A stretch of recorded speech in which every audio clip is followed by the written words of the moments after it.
من الشیطان الرجیم بسم اللہ الرحمن الرحیم اللہم کل ولیک الحجۃ ابن الحسن صلواتک علیہ وعلی آبائہ فی ہذہ الساعۃ وفی کل ساعۃ ولیًا وحافظا وقائدا وناصرا ودلیلا وعینا حتی تسکنہ ارضک طوعا وتمتعہ فیہا طویلا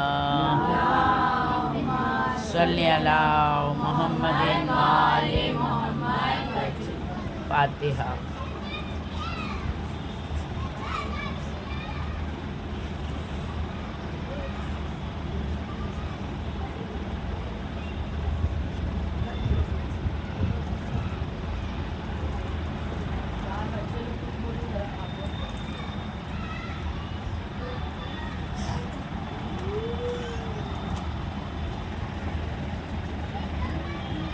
اعوذ باللہ من الشیطان الرجیم بسم اللہ الرحمن الرحیم رب اشرح لی صدری ویسر لی امری واحلل عقدۃ من لسانی یفقہوا قولی ولا حول ولا قوۃ الا باللہ العلی العظیم حسبنا اللہ ونعم الوکیل نعم المولا ونعم النصیر الحمد للہ رب العالمین بارئ الخلائق اجمعین فاطر السماوات والارضین والصلاة والسلام علی سید الانبیاء والمرسلین شفیع المذنبین انیس الفقراء والمساکین سیدنا و سندنا و حبیبنا و شفیع ذنوبنا و طبیب قلوبنا بالقاسم محمد اللہم صلی علی محمد وآل محمد وعلی آلہ اہل بیت الطیبین الطاہرین المعصومین المظلومین ولعنۃ اللہ دائمۃ الباقیۃ علی اعدائہم وقتلتہم اجمعین من الآن الی قیام یوم الدین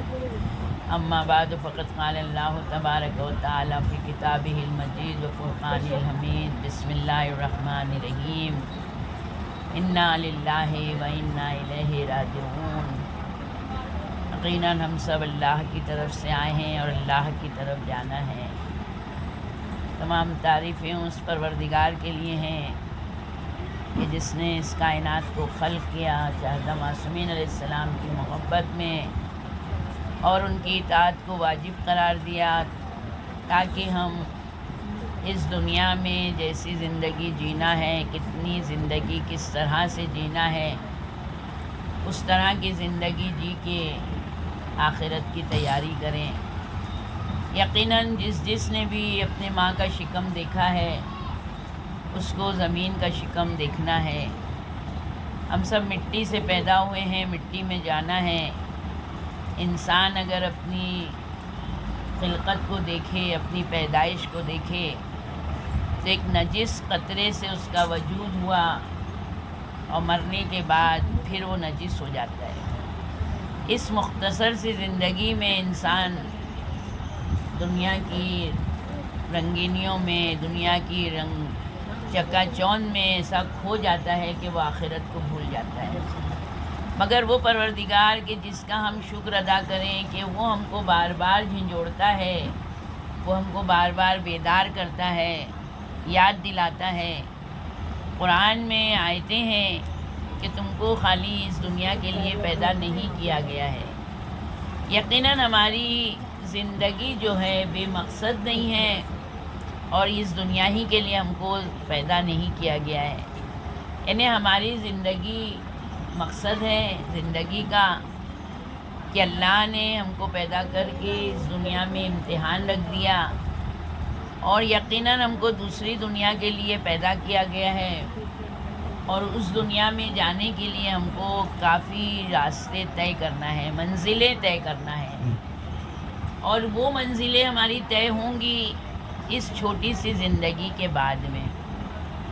یعنی ہم اس دنیا میں 60 سال، 70 سال، 80 سال، 100 سال، جتنے بھی سال ہم رہیں گے تو ہم کو وہاں کی ابدی زندگی کے لیے وہ کام انجام دینا ہے کہ وہاں پر ہماری زندگی خوشگوار گزرے۔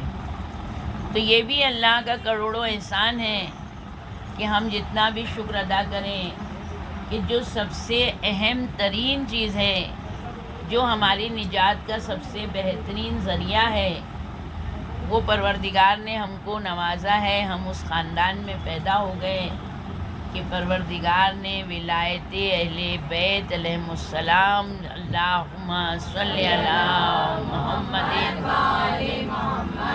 جس طرح ہر مخلوق پر واجب قرار دی، جس نے اقرار کیا اس نے نجات پائی، تو یقیناً ہم کو اللہ کی ولی کی ولایت، یعنی ہم کو رسول اللہ کے بعد 12 اماموں کی ولایت ملی۔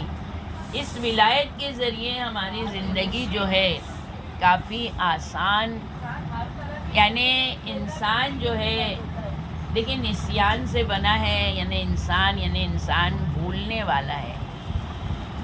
موت اور زندگی سورہ ملک میں ہے کہ اللہ نے موت اور زندگی کو خلق کیا ہے۔ جب دن ہوتی ہے تو رات چلی جاتی ہے، رات آتی ہے تو دن چلا جاتا ہے۔ بس اسی طرح موت ہے تو زندگی نہیں ہے، زندگی ہے تو موت نہیں ہے۔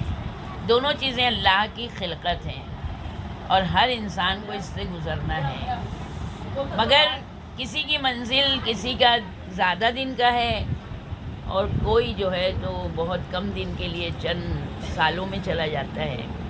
اللہ نے قیامت رکھی ہی اسی لیے ہے اور اسی حساب سے رکھی ہے کہ کس طرح سے اللہ نے انسان کو اگر عقل دی ہے تو عقل کے مطابق حساب لے گا، عمر دی ہے تو عمر کے مطابق حساب لے گا، کہ اللہ جو ہے حساب میں سب سے زیادہ یہ بتایا گیا ہے کہ اللہ ہم سے 4 چیزوں کا حساب لے گا۔ سب سے پہلا حساب جو لے گا وہ یہی ہوگا کہ تم نے جوانی کس طرح گزاری، یعنی جوانی کے بارے میں حساب ہے، بڑھاپے کا حساب نہیں ہے۔ جب انسان 60 سال کا ہو جاتا ہے، 70 سال کا ہو جاتا ہے، 80 سال کا ہو جاتا ہے، تو اس وقت جو ہے تو اللہ کہتا ہے میں کیا اس سے حساب لوں، یہ دنیا میں اتنی مصیبتیں جھیل کر آیا ہے۔ ہم سب دیکھ رہے ہیں اپنی آنکھوں سے، جب انسان ضعیف ہو جاتا ہے، کمزور ہو جاتا ہے، اب جو وہ مانگتا ہے لوگ بچے دیتے نہیں ہیں، جو وہ چاہتا ہے بچے کرتے نہیں ہیں، جہاں وہ جانا چاہتا ہے لے نہیں جا سکتے ہیں، تو جس کی بنا پر وہ بار بار تل جو ہے وہ گھلتا رہتا ہے۔ انہیں اس کو احساس ہو جاتا ہے کہ اب میری اس دنیا میں ضرورت نہیں ہے، اب میری یہاں پر جو ہے تو میرے لیے ساری چیزیں ختم ہو چکی ہیں۔ پھر اسی طرح سے وہ اپنی پچھلی زندگی کو یاد کرتا ہے، اس میں وہ توبہ بھی کر لیتا ہے، استغفار کر لیتا ہے، وہ اللہ سے شرمندہ ہو جاتا ہے، نادم ہو جاتا ہے، تو اس کے جب ہم نے توبہ کر لی تو ہمارے بہت سے گناہ معاف ہو جاتے ہیں۔ اہل بیت علیہ السلام کے صدقے میں پروردگار ہمارے بہت سے گناہوں کو نظر انداز کر دیتا ہے، یعنی یہ وہ ولایت جو ہم کو ملی ہے جس کی بنا پر ہماری منزلیں آسان ہو جاتی ہیں۔ مگر دیکھیں آسان ہو جاتی ہیں مگر حساب تو ہوگا۔ اگر ہمارے لیے آسانی ہے تو ہمارا حساب بھی دوہرا ہے۔ سب کے لیے اگر ایک عذاب ہے تو ہمارے لیے 2 عذاب ہوگا، کیونکہ ہم کو سب پتہ ہے، سب معلوم ہے، اس کے مطابق ہماری زندگی ہے تو یقیناً ہم کامیاب ہیں۔ تو جوانی کس طرح گزاری؟ دوسرا سوال ہوگا کہ تم نے پیسہ کیسے کمایا اور پیسہ کہاں خرچ کیا، دونوں چیز کا حساب ہے۔ یعنی یہ جو ہم لوگوں کو اس پر غور کرنا چاہیے کہ جب ہماری کمائی ہے تو کمائی کو دیکھنا چاہیے کہ ہماری کمائی حلال ہے یا حرام ہے۔ کمانے کے بعد ہم یہ نہیں دیکھیں کہ وہ سارا کے سارا ہمارا ہے، اس پیسے میں کتنوں کے حق ہیں۔ اگر زکوٰۃ واجب ہو گئی زکوٰۃ دینا ہے، خمس واجب ہو گیا خمس دینا ہے، اگر کوئی غریب ہے اس کی مدد کرنا ہے، صدقے دینا ہے، چیریٹی کرنا ہے۔ یعنی ہم نے 100 کمایا تو 100 ہمارا نہیں ہے، یعنی ہم نے کہاں خرچ کیا اس کے بارے میں ہم کو جواب دینا ہوگا۔ چوتھا سوال ہوگا کہ تم نے اہل بیت علیہ السلام کا حق ادا کیا، کس طرح کا سلوک کیا اہل بیت علیہ السلام سے؟ تو یقیناً 12 امام ہمارے وہ امام ہیں کہ جن کے بارے میں ہم سے سوال ہوگا۔ قبر میں بھی جس وقت منکر نکیر آتے ہیں اور یہ ساری چیزیں حق ہیں، جس طرح موت حق ہے کہ ہم آئے ہیں، ہم جب کسی کے جنازے میں جاتے ہیں تو یہ احساس ہوتا ہے کہ کل ہم بھی ہوں گے یا نہ ہوں گے، اور آج کا تو دور ایسا چل رہا ہے کوئی نہیں جان سکتا ہے کیسی موت کب صبح ہوتی ہے یا نہیں ہوتی ہے۔ یعنی ہم کو یہ احساس ہونا چاہیے کہ ہمارا ہر کام جو ہے تو اللہ کے لیے بغیر کسی ریاکاری کے بالکل خلوص نیت سے اللہ کے لیے ہونا چاہیے۔ اہل بیت علیہ السلام نے ہم کو جو زندگی جینے کا سلیقہ بتایا ہے، کیونکہ رسول خدا صلی اللہ علیہ وآلہ وسلم فرماتے ہیں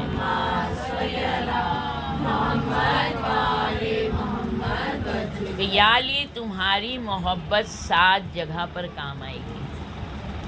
اہل بیت علیہ السلام سے محبت کرنا یعنی ہم کو 7 وہ مقام ہے جہاں صرف ہم ہوں گے اور ہمارے اعمال ہوں گے، مگر اگر ولایت اہل بیت پہ ہم مریں گے تو سب سے پہلی چیز ہے موت کی سختی۔ کسی کی موت سخت ہوتی ہے، کسی کی آسان ہوتی ہے۔ پھر اس کے بعد میں فشار قبر، تیسرا قبر کے سوالات، صراط، میزان، حشر، یعنی یہ ساری چیزیں جہاں کے اوپر ہم بالکل تنہا ہوں گے، ہم مایوس نہ ہوں گے، پر بلکہ ہم کو ہمارے اماموں کی شفاعت نصیب ہوگی۔ یعنی ہم کو کہتے ہیں نا کہ انسان کی زندگی کے اللہ نے حساب کے دن 3 کتابیں ہم کو دی جائیں گی، 3 کتابیں ہوں گی۔ ہمارے اعمال نامے میں 3 حصہ ہوگا کتابوں کا۔ ایک وہ ہوگا کتاب میں کہ جو اللہ نے ہم کو نعمتیں دی ہیں۔ اب ہم کو اللہ نے کتنی نعمتیں دی ہیں، اگر ہم نعمتوں کا شمار کریں تو شمار نہیں کر سکتے۔ ہم کو یہ آنکھ دی ہے، کیا ہم نے مانگی تھی؟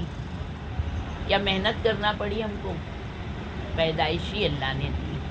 آنکھ میں روشنی دی، کان دیے، کان میں سننے کی صلاحیت دی۔ بہت سے لوگوں کے کان ہیں، آنکھیں، دکھائی نہیں دیتا ہے۔ جن کو دکھائی نہیں دیتا ہے وہ بیچارے کیا کریں، مگر جن کو دکھائی دیتا ہے ان کا حق کیا ہے؟ اگر ہم اپنے صرف اعضاء کو ہی لے لیں، زبان دی ہے، بولنے کی طاقت دی، ناک دیے، سونگھنے کی صلاحیت دی، ہاتھ دیے کام کرنے کے لیے، تو یہ اللہ کی نعمتیں ہیں۔ اللہ نے اتنی نعمتیں انسان کو دی ہے کہ خود جس وقت کہا ہے پیغمبر جناب موسیٰ علیہ السلام سے کہ میرا شکر ادا کرو، تو پروردگارہ شکر بھی ادا کروں گا تو تیری توفیق ہوگی تو شکر ادا کروں گا۔ یعنی شکر ادا کرنا بھی ایک شکر ہے۔ یعنی کس طرح سے میں تیری نعمتوں کا شکر ادا کروں، میں کس نعمت کا شکر ادا کروں۔ یعنی ہماری جو پلک جھپکتی ہے، کھلتی ہے، سانس آتی ہے، سانس جاتی ہے، اگر ہم ان نعمتوں کو خالی بیٹھ کے دیکھیں، جب کسی بیمار کو ہم اسی لیے کہا گیا کہ بھائی بیمار کی عیادت کو جاؤ، جب ہم بیمار کو دیکھیں تو یہ سوچیں کہ اللہ ہم کو تو نے صحت دی، یعنی صحت نعمت ہے، زندگی نعمت ہے۔ اللہ نے ہم کو عقل دی ہے۔ کتنے ایسے تھے جن کی عقلوں پہ پردے پڑ گئے، تم کو اللہ نے عقل دی ہے، تو عقل نعمت ہے۔ ہم اگر شمار کریں تو نہیں کر سکتے ہیں۔ اور پھر ہم ظاہری نعمتوں کو دیکھیں کہ اللہ نے ماں باپ جیسی نعمت دی، بہن بھائی جیسی نعمت دی، شوہر دیا، بچے دیے، یہ نعمتوں کے ساتھ ساتھ اگر جسم دیا ہے تو جسم کے لیے کھانے پینے کی ساری نعمتیں ہیں، گھر کی سہولت ہے۔ یعنی ہم جب اگر نگاہ دوڑاتے ہیں، ہم سارا دن صرف تفکر کریں، تذکر کریں، غور و فکر کریں کہ اللہ نے ہم کو کیا نہیں دیا ہے۔ یعنی ہم کو ہزاروں چیزیں اللہ نے دی ہیں اور شاید 10 چیز نہیں دی ہے، تو جو نہیں دیا ہے ہم اس کا شکوہ کرتے ہیں لوگوں سے، مگر جو ہے ہمارے پاس ہم اس کا شکر ادا نہیں کرتے ہیں۔ تو ہماری کتابوں میں اللہ نعمتیں لکھے گا کہ دیکھو میں نے تم کو یہ ساری نعمتیں دی ہیں۔ دوسری جو کتاب ہوگی اس میں ہماری نیکیاں لکھی ہوں گی، یعنی ہم نے کتنی نیکیاں کی ہیں۔ ظاہر سی بات ہے جب اعمال نامے میں جب نیکیاں جو ہماری ہوں گی اس کتاب کو اگر کھولا جائے گا تو جو اللہ نے نعمتیں دی ہیں اس کتاب کو اگر دیکھا جائے گا تو کون سی کتاب زیادہ وزنی ہوگی؟ یعنی جو نعمتوں کی کتاب ہے وہ زیادہ وزنی ہوگی، یعنی وہ کتاب جو ہے تو ہماری نیکیوں کی کتاب کو ڈھانک لے گی۔ بالکل اسی طرح جیسے سمندر ہے اور سمندر میں جب ہم موج اٹھتی ہے تو سمندر کی موج کس طرح پانی موجوں میں مل جاتا ہے، یا اگر ہم نے کوئی چیز سمندر میں ڈالی تو سمندر اس کو تہہ کے اندر اپنے میں چھپا لیتا ہے. اسی طرح نعمتوں کی کتاب ہماری نیکیوں کی کتاب کو ڈھانک لے گی. یہاں کے اوپر تو خیر چلو، اگر اللہ نے ہم نے نیکیاں کی ہیں، مثلاً سب سے زیادہ اماموں کی حدیثوں میں روایتوں میں ملتا ہے کہ اللہ تم کو قرآن پڑھنے کی سعادت نصیب کرے. یعنی بہت زیادہ اپنی زندگی کو اگر کسی کو دوست بناؤ تو قرآن کو دوست بناؤ. اتنا قرآن پڑھو، اتنا قرآن پڑھو، اتنا قرآن پڑھو کہ سب سے پہلے جو آئے گا وہ قرآن آئے گا، اور بہت خوبصورت شکل میں آئے گا. جس وقت ہم بالکل تنہا ہوں گے، ڈر رہے ہوں گے، خوف میں ہوں گے، بہت خوبصورت شکل میں آ جائے گا سامنے، اور آ کے پروردگار سے کہے گا، آواز آئے گی تم کون؟ تب پروردگار میں وہ ہوں جو اس نے تلاوت کی ہے، جو قرآن کی تلاوت کی. تو قرآن خوبصورت شکل میں آئے گا کہ اس نے راتوں کو اٹھ کے تیری کتاب کی تلاوت کی. یہ کتاب پڑھتا تھا، بہت زیادہ تلاوتیں کرتا تھا، بہت زیادہ حفظ کرتا تھا، بہت زیادہ یاد کرتا تھا، غور و فکر کرتا تھا، اس نے بہت زیادہ مجھے پڑھا ہے. پروردگار اس وقت یہ تنہا ہے، میں چاہتا ہوں اس کے ہر گناہوں کو معاف کر دے اور اس کو بغیر حساب جنت میں داخل کر دے. ہم سے تو ہم نہیں جا سکتے، ہمارے عمل ایسے نہیں ہیں کہ ہم اللہ سے اجازت لے کے چلے جائیں. اللہ بزرگ و برتر ہیں، ہم حقیر ذلیل بندے ہیں. مگر جب قرآن شفاعت کرے گا تو یقیناً اللہ اس کی نیکی کے عمل میں، نیکی میں اضافہ کر دے گا. تو یعنی ہم نے اگر نیکیاں کی ہیں تو ہم نے اس کی نعمتوں کا صحیح استعمال کیا ہے. مگر جو تیسری کتاب آئے گی جس میں ہمارے گناہ ہوں گے، اس کا حساب لے گا اللہ. اگر ہم نے کسی حرام کو دیکھا ہے تو گویا اللہ نے ہم کو آنکھ جیسی نعمت دی تھی، ہم نے اس کی نافرمانی کی، ہم نے اس کی نعمت کا انکار کیا، کفر کیا. کس کے سامنے کیا؟ کس کی نافرمانی کی؟ اللہ تبارک و تعالیٰ کی. یعنی ہم نے جتنے گناہ انجام دیے ہیں، سارے گناہ ہمارے اللہ کی نعمتوں کے ذریعے ہوئے ہیں. تو یقیناً اس کا حساب ہمارا عذاب دوہرا ہوگا، کیونکہ ہم کو اہل بیت علیہ السلام نے ہر ایک چیز کو بتایا ہے. اور یہ ہمارے یہاں سب سے بڑی چیز کہ جو رسول اللہ کی حدیث ہے کہ میری امت کی نماز پڑھنے والی عورتیں کبھی جہنم میں نہیں جاتی.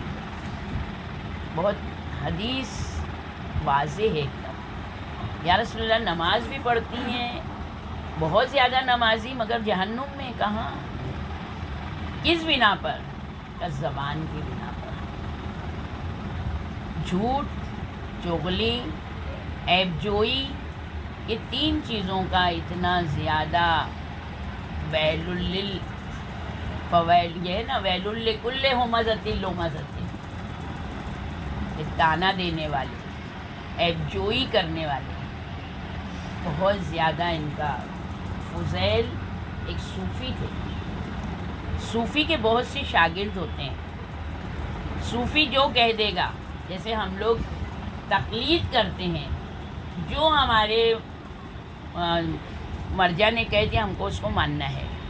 ایسے صوفی کے جو رہتے ہیں، جو صوفی ان کا کہہ دے گا ان کا پیر، وہی ان کے مرید مانتے ہیں.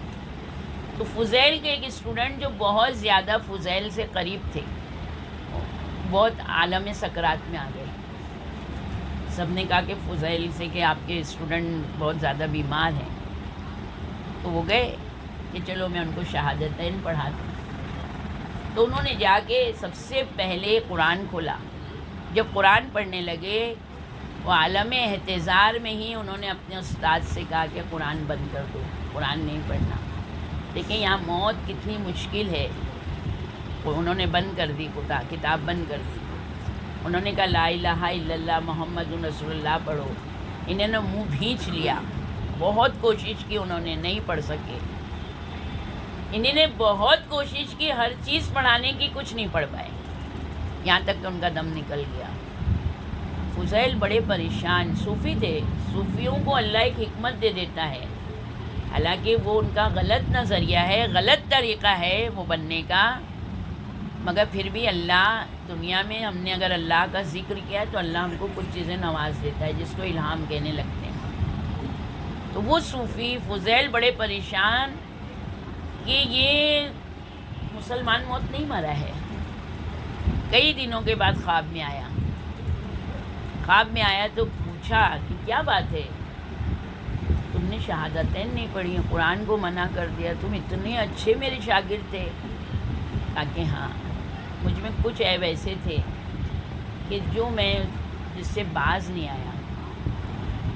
میری عادت تھی چغلی کرنے کی، عیب جوئی کرنے کی، اور ایک یہ بیماری تھی کہ مجھے ایک بیماری تھی، طبیب نے کہا تھا سال میں 1 مرتبہ 1 پیالہ شراب پی لیا کرو، تو میں وہ 1 پیالہ شراب پی لیتا تھا، جس کی بنا پر میری موت مسلمان موت نہیں ہوئی۔ تو مسلمان موت مرنا، شیعہ موت مرنا بہت سخت ہے، بہت ہی زیادہ ہے۔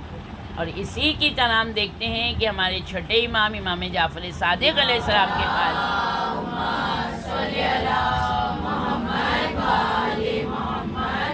اس وقت ایک عورت آئی ہیں، ام معبد نام ہے، وہ آ کے کہتی ہیں یا مولا مجھے ایسی بیماری ہو گئی ہے، سارے طبیب نے ساری دوائیں کر لی، مگر طبیب کہتا ہے فلاں فلاں نبیذ جو ہے وہ آپ تھوڑی سی پی لیجئے، میں آپ کے پاس آئی ہوں مولا۔ امام کے صحابی بھی بیٹھے ہوئے تھے، تو امام نے کہا کون سی چیز ہے جو تجھے روک رہی ہے نبیذ پینے سے؟ کیوں نہیں پی لیتی ہے؟ تیرا علاج ہو جائے گا، تو ٹھیک ہو جائے گی۔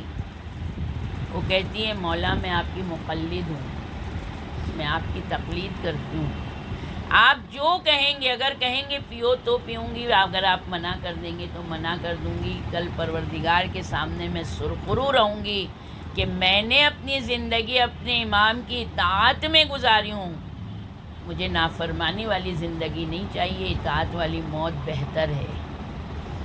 امام نے کہا میں تجھے ہرگز نبیذ پینے کی اجازت نہیں دوں گا تاکہ تیری موت آسان موت ہو، تو حلال زندگی میں حلال چیز سے تو برقرار رہے۔ تو بہت ضروری چیز ہے کہ ہم ہر لقمے کو حلال لقمہ کھائیں، حرام سے پرہیز کریں۔ یہ ساری چیزیں ہم کو مسلمان موت مرنے سے روک دیتی ہے۔ اگر ہماری زندگی مسلمان ہے مگر موت نہیں ہے تو آخرت میں نجات نہیں ہے۔ بہت ضروری ہے۔ ایک عالم تھے اور اچھے جید عالم تھے، متقی تھے، پرہیزگار تھے، کوئی بھی ان سے دعا کرواتا تھا وہ دعا کرتے تھے، ان کی دعا مستجاب ہوتی تھی، لوگ آتے تھے ان سے آ کے دعائیں کرواتے تھے۔ ان کا انتقال ہو گیا، انتقال ہونے کے بعد میں کوئی ویسا وہاں پہ تھا نہیں۔ کچھ مہینوں بعد کسی کو ضرورت ہوئی، ان کے گھر آئے، کہا کہ آپ کے بابا ایسے ایسے تھے، تو ہم مسئلہ پوچھنے آئے، کہا ان کا انتقال ہو گیا۔ ان کے بیٹے سے کہا بھائی میں وہ صلاحیت نہیں رکھتا ہوں، ہاں ٹھیک ہے میرے بابا کو وادی السلام میں دفنایا تھا، چل کے وادی السلام میں ہم ان سے جواب لے سکتے ہیں۔ یعنی اللہ جو ہے ایسے ایسے متقی پرہیزگار دنیا سے گئے کہ اگر ان کی قبر پہ جا کے سوال کرو تو جواب ملتا ہے، کیونکہ ہم لوگ گنہگار ہیں، ہماری ہر چیز آلودہ ہے گناہوں سے۔ تو کہا ٹھیک ہے، وادی السلام گئے۔ اب ایسے تھوڑی کہ ہم جیسے انسان تھوڑی گئے ہوں گے، وہ دوسرے جید علماء ساتھ میں گئے۔ اب جو سلام کیا تو یقیناً یہ تھا ان لوگوں کو کہ وہ عالم جواب دیں گے، سلام کا جواب نہیں آیا۔ دوسری بار سلام کیا جواب نہیں آیا، تیسری بار سلام کیا جواب نہیں آیا۔ سارے پریشان، ان کا لڑکا بھی پریشان کہ اگر میرا بابا وادی السلام میں نہیں ہے تو یقیناً وہ وادی برہوت میں ہوگا، جہاں پر جہنمیوں کو عذاب ملتا ہے، جہاں پر کافروں منافقوں کی روحیں جاتی ہیں۔ بڑا پریشان۔ انہوں نے کہا جب اگر وادی السلام میں نہیں کہا علماء نے تو کہا ہم کو وادی برہوت جائیں گے۔ یمن گئے، وادی برہوت میں جب آواز دی، سلام کیا تو انہوں نے جواب دیا۔ تو سب سے اس نے جو سوال کرنے والا آدمی ہے، اس نے یہ نہیں کہا کہ میرا یہ سوال ہے، جو علماء گئے تھے انہوں نے کہا مولانا آپ اتنے اعلیٰ درجے کے متقی پرہیزگار، یعنی اچھے بہترین علماء میں آپ کا شمار ہے، آپ وادی السلام کے بجائے وادی بروت میں؟ تو کہنے لگے کہ میں ایک گناہ کی بنا پر یہاں پر ہوں۔ کون سا آپ کا گناہ ہے؟ کہا کہ میرے پڑوس میں، میرے محلے میں ایک لڑکی کا رشتہ آیا تھا۔ اتفاق سے جو انسان مشہور ہوتا ہے اسی سے لوگ پوچھتے ہیں۔ لوگوں نے مجھ سے آ کے اس لڑکی کے بارے میں کہا، لڑکی وغیرہ سب اچھی تھی، لڑکی کے باپ میں کچھ غصہ یا جو بھی اخلاقی کمی تھی۔ تو جب ان سے پوچھا ہے نا تو صرف انہوں نے ایک جملہ خالی کہہ دیا تھا کہ میں ان کے بارے میں کیا کہوں۔ خالی اتنا ہی کہا تھا وہ عالم نے، اور کچھ نہیں کہا، کوئی برائی نہیں، خالی اتنا ہی کہا میں ان کے بارے میں کیا کہوں۔ اس لڑکی کا رشتہ نہیں ہوا، وہ لڑکی شادی نہیں ہوئی۔ اس کے باپ نے کہا میں اس عالم کو کبھی معاف نہیں کروں گا، میں اس کو کبھی نہیں معاف کروں گا، جب تک اللہ کی مخلوق نہیں معاف کرے گی اللہ معاف نہیں کرے گا، جب تک وہ مجھے معاف نہیں کرے گا میں اسی طرح وادی برہوت میں عذاب میں مبتلا رہوں گا۔ عالم بھی آئے، ان کا لڑکا آیا، اس نے آ کے، اور یہ بات کسی کو نہیں معلوم، کسی کو نہیں معلوم، اس لڑکے نے آ کے ان سے کہا کہ آپ کے گھر ایسا ایسا ہوا تھا، کہا کہ وہ عالم تھے، ان کو نہیں معلوم۔ اس آدمی نے کہا وہ عالم کو میں کبھی معاف نہیں کروں گا، میری لڑکی کی آج تک شادی نہیں کی۔ تو پھر انہوں نے واقعہ بتایا کہ ایسی ایسی بات ہے۔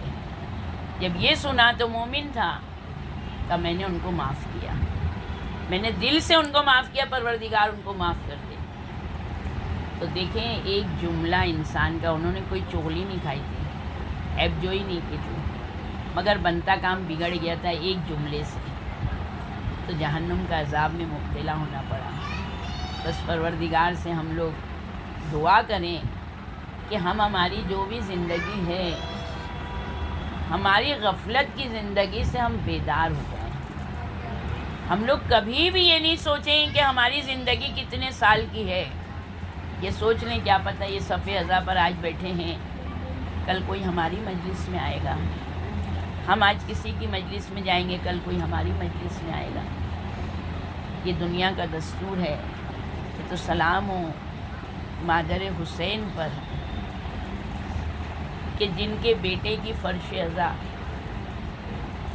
ہم شیعہ جس وقت غریب امام کی فرش ازاں بچھا دیتے ہیں، چاہے ہمارا کتنا ہی عزیز کیوں نہ ہو، چاہے باپ ہو، چاہے باپ کا جوان بیٹا ہو، چاہے بہن کا بھائی ہو، چاہے زوجہ کا شوہر ہو، مگر جب ہم فرش ازاں بچھا دیتے ہیں تو صرف ہم حسین کو روتے ہیں۔ وہ حسین کہ آج ہم نے اپنے بھائی مرحوم کی جو پچھلی سنیچر زندہ تھا، آج مرحومین کی فہرست میں آ گیا، ہم نے آج 7ویں دن اس کا 40واں رکھ دیا۔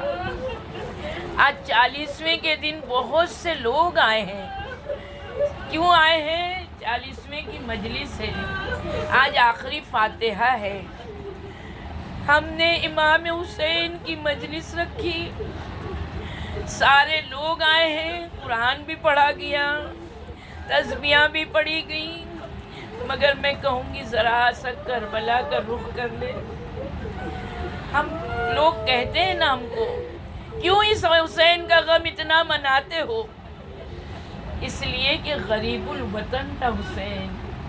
حسین اپنے ملک میں نہیں قتل ہوا ہے، حسین اپنے شہر میں نہیں شہید ہوا ہے، حسین نے جنگ نہیں کی تھی، حسین عالم غربت میں کربلا میں بھوکا اور پیاسا میں اعزا و انصار کے شہید ہوا ہے۔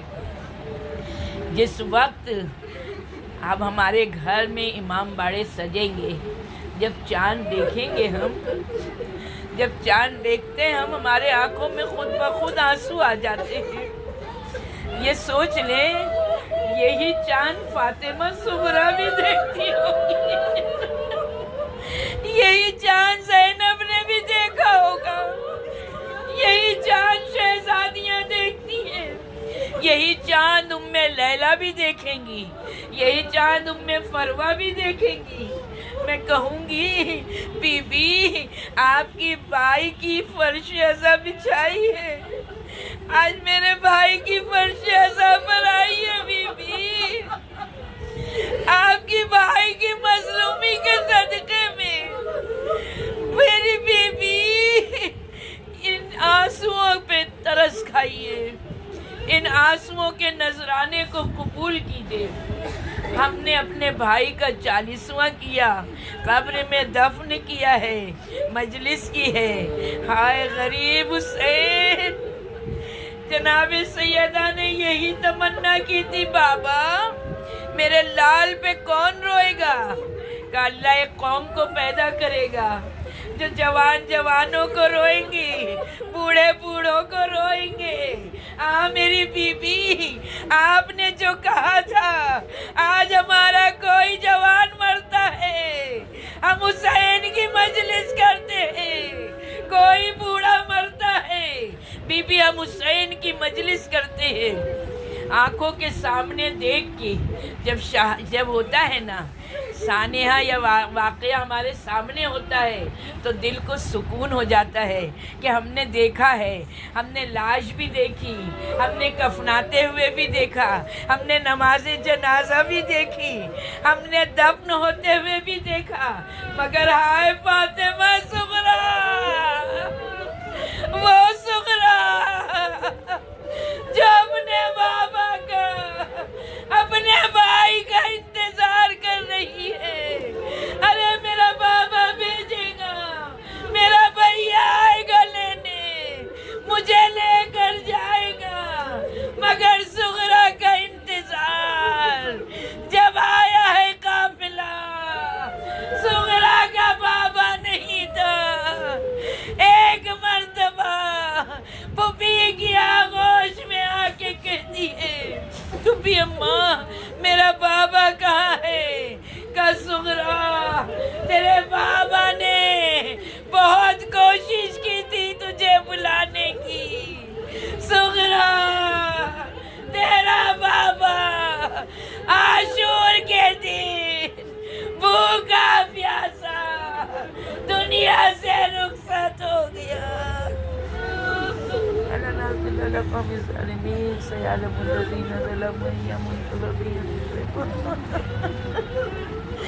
پروردگار ہمارے آنسوؤں پہ رحم فرما، پروردگار محمد آل محمد پر رحمت نازل فرما، امام کے